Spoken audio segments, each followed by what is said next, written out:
former Deputy General Secretary for NDC, Mr. Kwaku Ahindoho,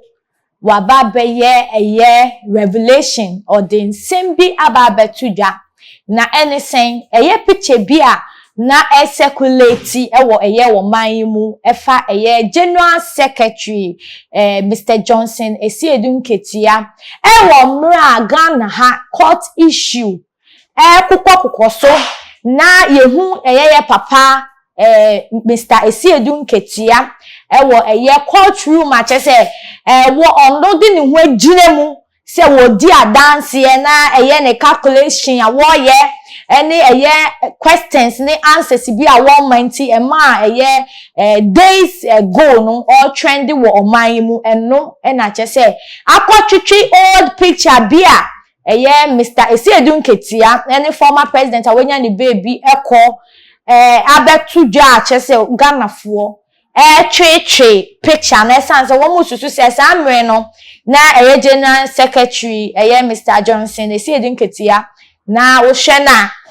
nekra se ne ya wo look no fine papa eno ni butaye a picture ne circulate e for mami nchire mu eno na Ghana fo de twe no wo mo sere no ye na enim se ba party wo Ghana opposition party dia ba se hu ko edwemu anase bibi se kwaso na wo trendy a Ghana fo timemufo twetwen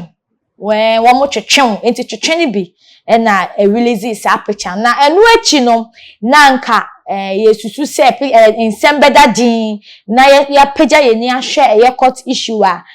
kwaso no nanso enu mu a adwenkyere ni mu a picture ye jojo mu na ma former deputy general secretary for ye NDC se na mdi kan bojin ono nso emeki sa revelations ya medi betudwan na etefo ni nsem a Mr. Kwaku Ahindoho di tudwa no nkyeremu ne se picture circulate yehu former president former president Jerry John Rawlings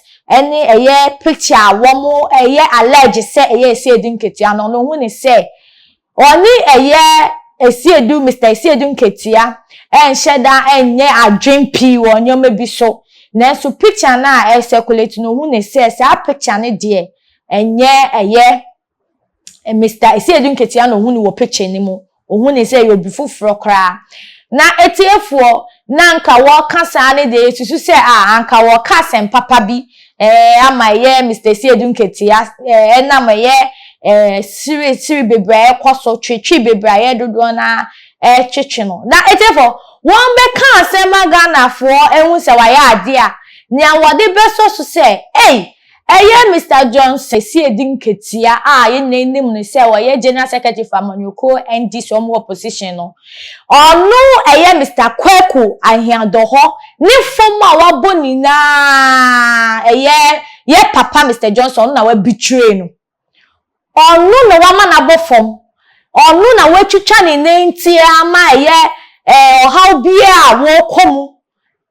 tesi a wo komu no Mr. Esiedun Ketia and the source of it. Na di enti a wo kan nsam sa ne se Mr. Esiedun Ketia ekohia president former president when the baby called Jerry John Rawlings sekwa in the Bono region na samre na wone ni kodi nhyiemu no samre na wono Mr. Kwaku ne form bo baaye esan so wo susu se allege Mr. Esiedun Ketia wo na se na etiefuo wo kan wie ye no wantwaso wo se na se a wo ono nti ama ne nyoma ankoyie se ne wono na wo pe no dani no wa twa enimu pa etiefuo nya picture na kwotwetwe abawo wa twa enimu pa se Mr. Esiedun Ketia onyankopon betua ne ka wo betua ne soka netiefuo wo kire mu susu se sa betrayer Mr. Johnson Esiedun Ketia betray no mfasodi wosoa ne se ana ketua wosoa ne se nyankopon ebetua ne ka enti wono de hwa na wo hwe enim ama nyankopon reward bi eso de ma no enam betray your free say betray no wo hwe enim say ebeba ewo Mr. Esiedin Ketia na brabomu na etiefo sa picture yi kokoma Mr. Kwaku Akwanya se won kan ne no me ensem a ehye ne tim ne no me ensem a che se waka to wo twen general secretary for Yamanyoko NDC se embremu da chi bi no picture yi old picture a che se amanfo kra de twetwe general secretary se din Ketia se ono no wo mu a che se anka mu di no ho fe no che se ensem akotwetwe abakra na sen ye fe wo na wo mu di fa ne ho no na etiefo papa say no present ne nsem no. This is not Esiedin Ketia. I continue to respect him as my former boss, but he is the one who betrayed me, and God shall punish him,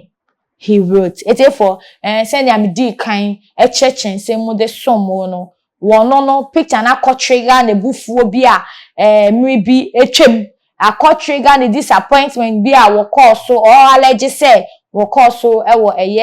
general secretary nsem Mr. Johnson Esiedin Ketia ama wa kire na aju wa kan boso nsem bi ana intasem na etiefo moma yen pense nsem a wo sha emriwe picture keke itimi kofa we ba emriwe ye mri anka ye say wo timi kire nsem susu say wo twen say nyame betua Mr. Johnson so ne soka ehu hia say soso ampa se we bitwe wo krampo a betefo unim se Boniface wo ho anka wo susu say papa Mr. Kwaku wo giant nsem a former deputy secretary for Amanyoko NDC o giant nsem anka ehu behia se anka eno na anka beye papa ana say se odini nsema betu dwa se ne be Mr. Esiedin Ketia be hu enyoma bi a waye mri bi a etwemu ama wono nso se nu hu bi no benya na se fa Boniface bi no bekwa akose a ehu behia na misusu se de asumdwe na ma ebeboa timemufo eni empenifo nyina se na sitie bia then na wo kafam ni a pictures yakotwetwe abai ni Ghana fo akotwetwe abai ne kwanso anu no ana je wadwen kire to your comment section subscribe to Too Much GH efidi kese too much ena munni aba mesikaw eni midin me na mdin kitan yi be som me di mo be sia ye be san asia makam